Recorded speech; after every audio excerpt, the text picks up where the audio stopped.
It is UFC middleweight contender Brendan Allen. He is back to work on Saturday, July 19th at UFC 318 at the Smoothie King Center in New Orleans, Louisiana. First home game for you in quite some time, Brendan. So let's just start there. How special is this for you to get a chance to fight in Louisiana? Man, it's awesome. I'm super excited. Super thankful for the opportunity. Yeah, man, I think this is probably the closest I've ever fought to where I live, probably. Like Baton Rouge and New Orleans is kind of the same distance, pretty close. So I haven't fought in Baton Rouge since, man, probably like fourth fight as a pro, maybe. So it's been a long time, and to fight this close to home, and I'm excited. Yeah, no doubt. This was a natural for you to be on this card for sure. So glad you got it. What's the best part of it for you fighting there? Is it the fact that you get to spend fight week with the family? Is it just not having to travel and getting a plane and head somewhere? Is it friends that can come maybe watch you fight that haven't had a chance to be there? Like, what's the best part for you about fighting at home? My brother getting to be there. That's the best part for me. Like I said, it's been a very long time since he's been live. This will be his first UFC event live. So, yeah, I just want to go out there and get the job done, though. That's the most important thing, and then we can enjoy everything after. No doubt about it. We'll talk about that matchup in a second. Of course, the reason it's in New Orleans is the legend Dustin Poirier is retiring, right? And I always say Dustin, to me, seems like one of those guys that I think everybody on the roster absolutely respects, especially if you're from Louisiana. So, I don't know. I mean, obviously, you're focused on, you said, is your fight, your result, what you got to do. But what does it mean for you to be a part of this, kind of his farewell card? Yeah, it's cool, man. I've known him for a long time, very long time, probably since I was like 14 or 15 years old. So what is that? 14 or 15 years now. I've known him. He's done great things inside the cage, outside of the cage. I'm super happy for him and his family. But he's got his job to do. I got mine to do. He's kind of with the op team right now, so it is what it is. But I guess that's true. You can't give him any love right now, right? Even though he's a legend, you can't give him too much love right now. Yeah, not too much right now, man. Not too much right now, but still have a lot of respect, a lot of love for him and his family, and everything he's done for the sport and for Louisiana. Again, we wouldn't be here without him. So, meaning this card in Louisiana. So, nothing to do but hats off to the man. Be thankful for him, and especially Louisiana MMA fans. They should really be thanking him a lot. So, yeah, I thank him for that too, and I hope he goes out and does what he wants to do. But still, no matter what, that fight itself is amazing for the fans. Two studs about to go at it again. So.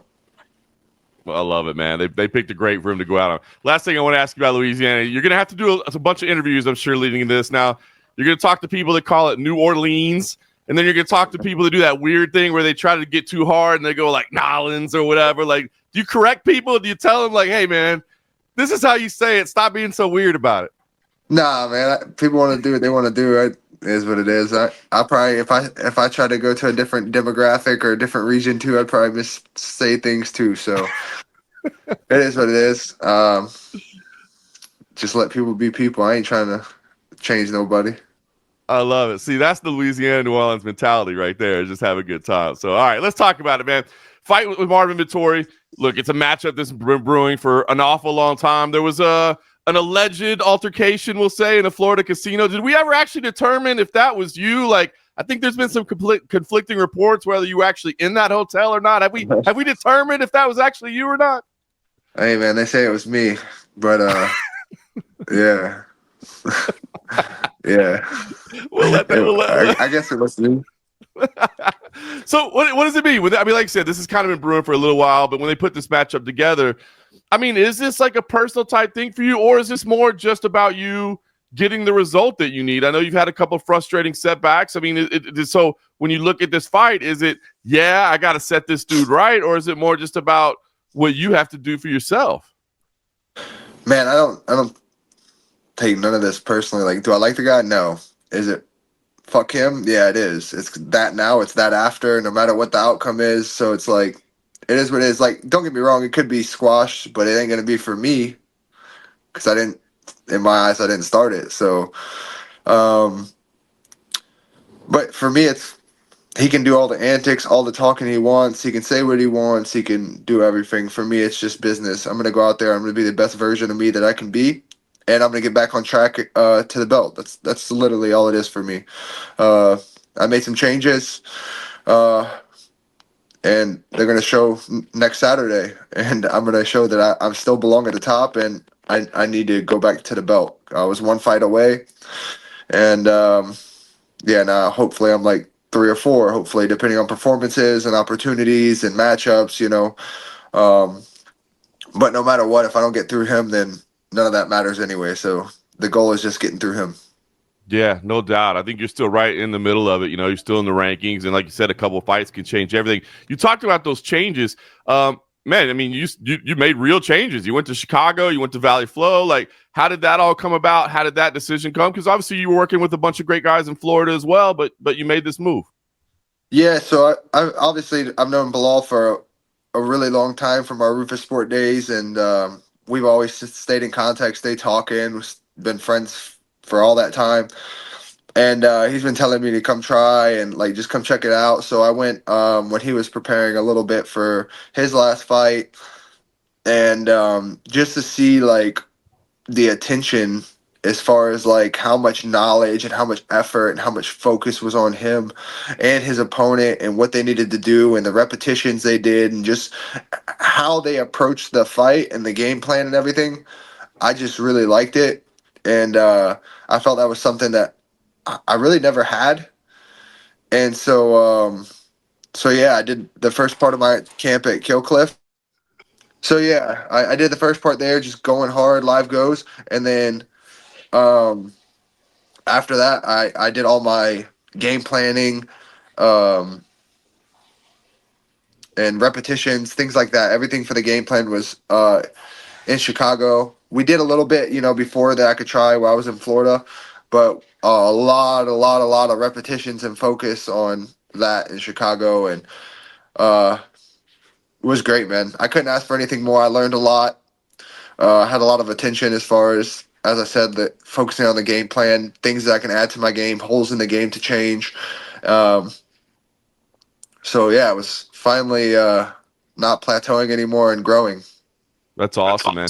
Obviously, you say Killcliff's a great academy, but you think about that, Killcliff, an American Top Team, an Extreme Couture, maybe in a syndicate now. Like, there's so many people that have fights that maybe it's tough to get that individuality. Do you think that maybe that's a balance that you'll try to strike moving forward, maybe split it up a little bit, or do you think you'll make a move to Valley Flow, or is it all kind of up in the air? Like, what do you think the move is at this point? I honestly don't know, man. I think I'll do maybe split or more so there. I'm not really sure though. I haven't really set on that. We've just been so focused on the fight next week, and let's see the outcome, and we'll see how everything goes. But either way, no matter what, I know I'm more than ready. I know that I'm in great shape. I know that the game plan's solid. Mentally, I'm very, very sharp, and I'm just ready to go out there and show how good I am, and the changes we implemented to make sure that I put myself into the cage and not the lazy bum that was in there the last time. So, yeah. So you talked about the tactical approach. I know the other thing that you've been focused on is the mental approach. So it's kind of funny you talk about that. So what is it? I mean, what's the biggest shift? Is it about, I don't know, about like you're in the moment, like you just talk about being lazy. You're hardly lazy. You're in there fighting in a cage fight, but it does seem like you felt problematic about maybe losing focus or just not realizing the intensity of the moments. What's the biggest mental focus? For me, like, I just get like bored. Like, it's weird to say, but I get bored. Like, if someone just wants to hug me, then it's like, okay, we're not fighting. Like, okay, I had this conversation with a commissioner a few weeks ago, and it was like there's a handful of guys that know the rules and they know how to fight sport MMA. They're not Right. fighting. They're not really fighting. They're treating it just as a sport. Just as wrestlers have been wrestling since they were kids. They know the rules. They know where they need to be, and then they treat everything as a sport. So wrestlers that transition to MMA, they treat it as a sport. It's not like a fight. So for me, I just get bored when someone just wants to hug me and you don't really want to fight. And then I start thinking of, oh, well, what about at the end of this round or the end of this round or next round or the decision or, after that. It's just like the best version of myself is when I'm in the fight, I'm thinking 2 to 3 seconds ahead max, and I'm just in the moment. So, yeah, man, I just, oh, man.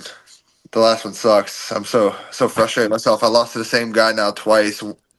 Pure laziness. Like, oh, it's so frustrating. But hey, nothing that he did wrong. He did what he needed to do. But I mean, I don't know. I like I said, I had this conversation with with one of the judges and commissioners, and it was like, I don't think I lost the last one. Like, I think after speaking to them, like I can see it both ways. I 100% can see it both ways. And when you nail down the unified rules, the real unified rules, then I 100% can see it either way. Because it's like, does effective grappling, effective striking, like control time, you know, do these what outweighs what? And it's just opinion based at that point. So it's whatever judge is whatever their opinion is, and their opinion was him holding me for 3 minutes outweighed me almost knocking him out, me punching him while he's holding me and leaking blood all over the canvas, and me telling the ref, yo, like, I go to get up, he grabs my ankle, and he's just holding. Other than that, it's like, all right, like, that's your opinion, then whatever. I guess I got to live with that one. But again, it comes down to me. I should have put more effort. I wasn't tired, and I should have got tired trying to get up if that was the case. So end of the day, it's my fault. He did nothing wrong. He did his game plan. He got the win on the record, and he moves up in the rankings and in it. But yeah, I still don't think he's better than me. But yeah, now I just need to go out there and just put Marvin Vettori away. I do that, and then everyone's back on the same thing because no one's put him away. So it is what it is. I'm gonna go out there and do my job next week, and we'll see where everything falls after that.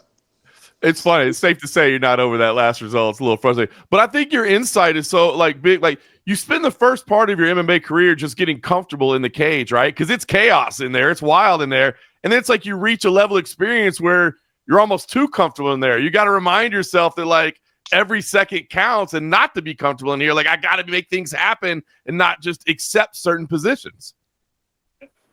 Yeah, pretty much, man. That's what it was. Like the first round, I clearly won. The second round, he clearly won. And in the second, I can clearly remember, like, okay, I don't know how I got this takedown. Like, I couldn't remember. After watching, I remembered. I tried to reach for the wizard. He just stepped across. Was good for him. And then from there, he was just kind of holding a little bit. And I was like, okay, well, I'll just come out the next round and beat you up. And we'll take the win home. When in that moment, looking back, I should have made the corrections of, no, we need to look here. We need to sit to half guard and make a transition, make a scramble to come on top. Different things like that. It should have been in my head. Not, okay, well, we'll just give this round up and we'll just come out next round. So, little errors like that. It's crazy. I have over 30 pro fights, and it's like I still make little errors like that. But, I'm not even 30 years old yet, so I don't know. Still trying to learn, but I'm sick. But I don't plan to lose anymore. So, don't we all though? I love it, man. It's crazy that you still had that much experience and time on your side. Well, listen, man, fun looking card. It's in New Orleans. I mean, there's no better place to go have a good time. It's a great looking card.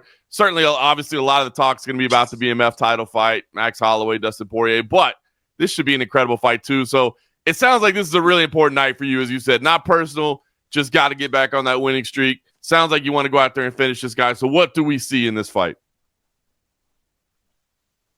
Dude, I'm coming to put a clinic on him. Like, I know he's tough, but how tough is he? Like, he's fought good guys, but none of those guys are me. Times change, people change, everyone gets older.